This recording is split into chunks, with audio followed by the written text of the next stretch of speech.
सारा का स्वागत करते हैं। प्रभु का बहुत बहुत धन्यवाद। हालेलुया। किन्ने ने प्रभु की हुजूरी च आनंद है? अपने हाथ खड़े करिए जिन्होंने आनंद है। हालेलुया।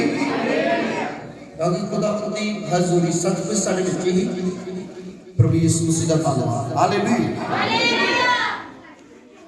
आइए परमेश्वर के वचन जिस वचन ने सानू आशीष देनी है, जिस वचन ने सानू चंगा करना है, जिस वचन ने साडी हर लोग पूरा करना है, प्रभु के वचन को पूरे ध्यान के साथ सुनना है।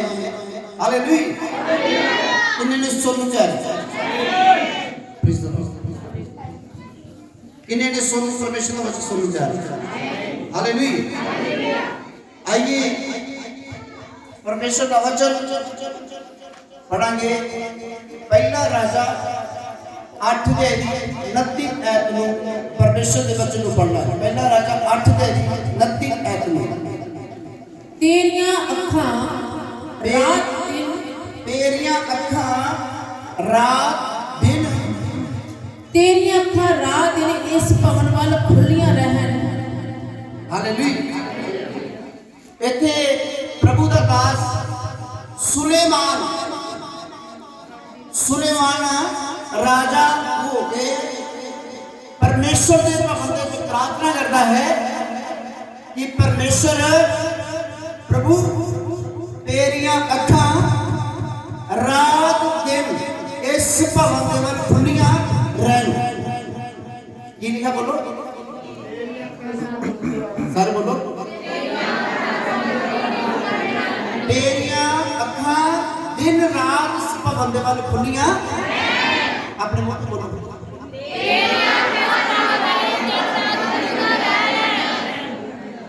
हालेलुया। हालेलुया। आंदा प्रभु तेरियां अखां दिन रात इस भवन के वल खुलियां रहन। ते जे किते किसी दे कोल कोई गलती हो गई हो जे ओ तेरी हजूरी च आन के इथे तेरे को माफी मंगे ते तू स्वर्ग विच सुन के ओदे पाप क्षमा करी ते फिर तो उन्होंने उस देश विच बहाल कर दी। हालेलुया।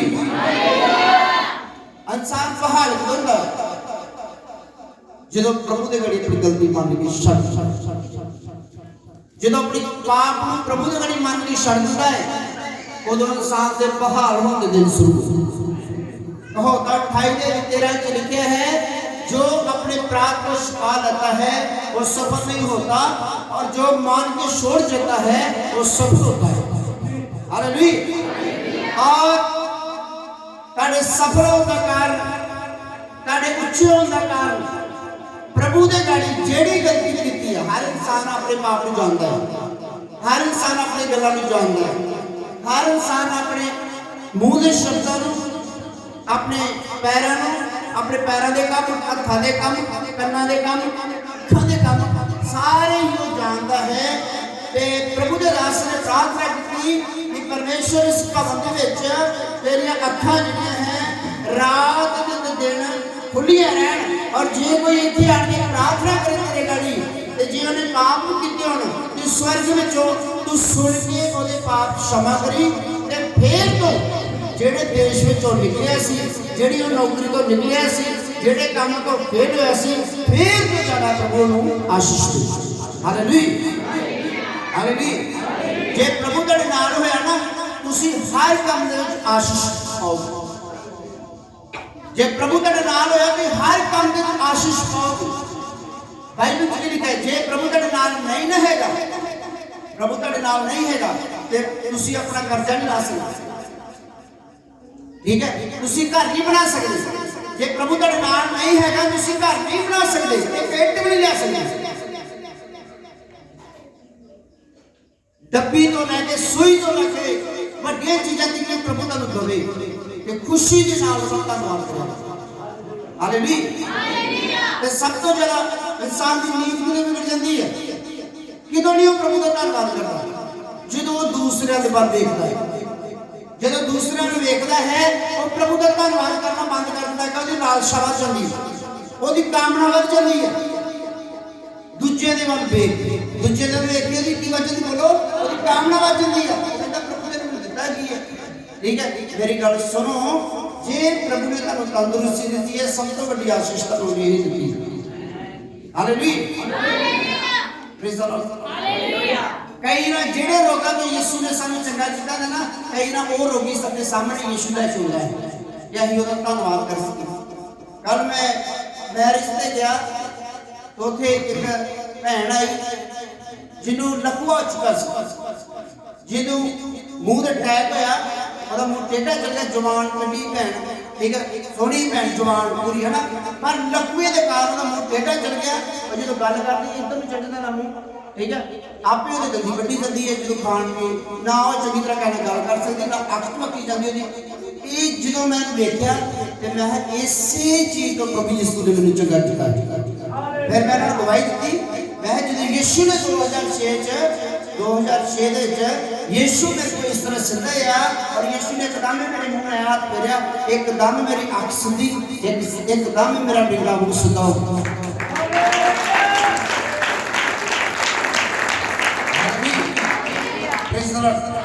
एक दिन मैं जा रहा किसी के घर कोई प्रोग्राम ही ते उन्होंने बूहे दे गाड़ी एक बंदा एक जनानी बैठी रोटी खा रही कई वीर बंदे के घर प्रोग्राम नहीं कोई उन्होंने बूहे दे गड़ी जनानी से एक बंदा दोवें जी हस्बैंड वाइफ दोवें उन्होंने बूहे गड़ी बैठे है तो रोटी खा रहे ठीक है तो रोटी कितना खा रहे बंदा भी इस तरह बैठा है ठीक है बंदा भी इस तरह बैठा है वो भी रोटी खा रहे थले उन्होंने की है गेट दे विच ओदी घर दी उत्थे बैठी है ठीक है कॉलेज खा रहे इत्थे झोलियां पाई ते मैं किसी ने दिखाया मैं एहो काम मेरा सी एहो काम साडा सी कि सांसी बराली का कि लोगों ने बूहे च बैठ के रोटियां खानियां पर यीशु दा धन्नवाद करो चुक लिया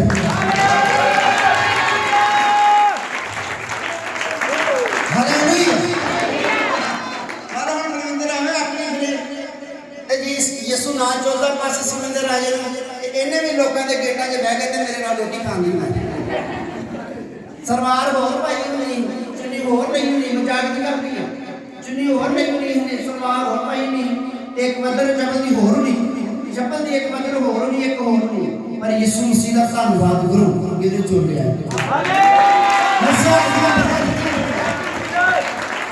जो आप गवाइयां दाऊद ने परमेश्वर ने किया है दाऊद ने परमेश्वर ने कहा जांच कर मतलब भेड़ां दे गल विचों कढिया जो परमेश्वर सानू इदां दी चीज़ां लिखाता है ना मान लो ताड़ी परमेश्वर ने पत्थरी गैप की रसौली गैप की ते ਜਦੋਂ ਤੁਸੀਂ ਕਿਸੇ ਰਸੌਲੀ ਵਾਲੇ ਦਾ ਪ੍ਰਸ਼ਨ ਹੋਇਆ ਦੇਖੋ ਨਾ ਡਾਕਟਰਾਂ ਨੇ ਇੱਥੋਂ ਦੇ ਢਿੱਡ ਪਾੜਿਆ ਹੋਇਆ ਦਾ ਟੈਂਕੇ ਲਾਇਆ ਤੇ ਛੇਤੀ ਰਮਾਨ ਨਾਲ ਰੇਸ਼ਾ ਪੈਂਦਾ ਤੇ ਬਾਰ-ਬਾਰ ਉਦੋਂ ਆਪਣਾ ਸੀਨ ਚੇਤੇ ਕਰੋ ਕਿ ਤੁਹਾਡਾ ਵੀ ਪਟ ਰਹੀ ਯਿਸੂ ਦਾ ਧੰਨਵਾਦ ਕਰੋ ਤੇ ਚੰਗਾ ਕਰਦਾ ਕਿਸੇ ਦੀ ਪ੍ਰੋਬਲਮ ਜਿਹੜੀ ਚੀਜ਼ ਨੂੰ ਤੁਹਾਨੂੰ ਚੰਗਾ ਕੀਤਾ ਹੈ ਜੇ ਕਿਸੇ ਦੀ ਪ੍ਰੋਬਲਮ ਹੁੰਦੀ तो प्रभु कह रहे दिखाता है तेरी भी आ हालात ने मैं तेन चंगा किया तेन मैं तेन उदों बंदा धन्नवाद करता है जो बंदा पछाण अपनी देखता कि मैंने कितों प्रभु ने चुकया है हालेलुया जेडे सांसी बरादरी के लोग प्रभु में नहीं है तो उतना मीर है उन्होंने कहना छड्डे जा लोगों के काम मेरी गल सुनो साडे घराने च कोई नौकरी करने वाला नहीं सी हैगा यीशु मसीह ने हम चुकया है बिल्कुल रूढ़ी तो चुके हैं हालेलुया रूढ़ी चलो ना नौकरी का कमांड होगा कि हमारी नौकरी आ हम पढ़े लिखे आ वो जो साडा कमांड इसका यहोवा ना पढ़े ठीक है ना लिखे ठीक है ये सिर्फ रूढ़ी तो चुके सदा यीशु मसीह से सारी महिमा यीशु मसीह ने जानी जिदा के कौन कहता है असि प्यो दादा ने विचों गरीब सी प्रभु ने चुन लिया धन्यवाद करो प्रभु ने ठीक है जो भी मर्जी चीज प्रभु का थोड़ी चीज आवे ना भी धन्यवाद करो बाइबल में कहा यहोवा दी थोड़ी जी बरकत भी धनी बना ली ध्यान रखना बाइबल में लिखा है यहोवा दी थोड़ी जी बरकत भी धनी बना दी ये बाइबल में लिखा है धनी का डफड़ा उन्हें सौण नहीं देता ते गरीब दी नींद मिठी मैं नमे मेरे घराने वाले सुनदा हालेलुया घराने मतलब बचदे आ पूरा खुबिया हुंदा फिर कदे ये घराने बचदे ते बरकत दा कारण हो हालेलुया प्रेज़ द लॉर्ड धनी दा डफड़ा नु की नहीं करना बोलो सौण सारे बोलो सौन नहीं देगा। परमेश्वर के वचन की पालना करो। परमेश्वर का वचन की पढ़िया है यहोवा ने कड़ी प्रार्थना की, प्रभु ने कड़ी प्रार्थना की। परमेश्वर सेना ने यहोवा ने कड़ी स्वर्ग ने परमेश्वर ने कड़ी प्रार्थना की। हालेलुया। स्वर्ग ने परमेश्वर ने कड़ी प्रार्थना की। Praise the Lord. Hallelujah. Praise the Lord. Hallelujah. Hallelujah. स्वर्ग ने परमेश्वर ने प्रार्थना की कि तेरी अखां रात दिन खुलियां रह इस भवन दे बन। क्यों प्रार्थना की है? क्योंकि हैकल कल्ले ने बनाती है। हैकल परमेश्वर की कल्ले ने बना। सारे बोलो कल्ले बंदे ने परमेश्वर की हैकल बनाती है राजा सुलेमान ने। ठीक है, कल्ले बंदे ने हैकल बनाती है परमेश्वर की। कल्ले ने था लेके कल्ले ने बिल्डिंग बनाती। जो जिस सजावटी सोना चांदी जो कुछ लगा सारा कितने करोड़ का? कितने करोड़ का? 16 करोड़ का। 16 करोड़? हाँ जी। 16 करोड़? हाँ जी। 16 करोड़ इस राजे ने कल्ले ने है चलाता से बोलो हालेलुया। ये परमेश्वर के लिए काहे प्रार्थना कर सकता है कि परमेश्वर इस भवन के बाद अखां खुलियां रहन।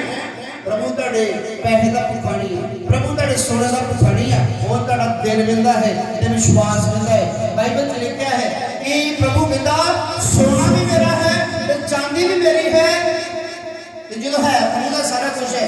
जो प्रभु ने कुछ करते ना दिल खोल के बखरा फिर साडी जो प्रार्थना है ਅਸੀਂ प्रार्थना कर सकते हैं परमेश्वर दी अखां मेरे परिवार उत्ते, मेरे उत्ते, मेरी फैमिली उत्ते, मेरे बिजनेस उत्ते, मेरी हर चीज उत्ते प्रभु दी अखां रात और दिन खुलियां रहन। हालेलुया। जे तुसीं प्रभु ने कुछ कर दे, जे तुसीं प्रभु ने कर दे कुछ नहीं, ठीक है, जे तुसीं प्रभु ने कुछ कर दे ते फिर तुसीं पता प्रभु ने कुछ करना है। Hallelujah. Hallelujah. Praise the Lord. आइए पढ़ेंगे दूसरा इतिहास 16 में।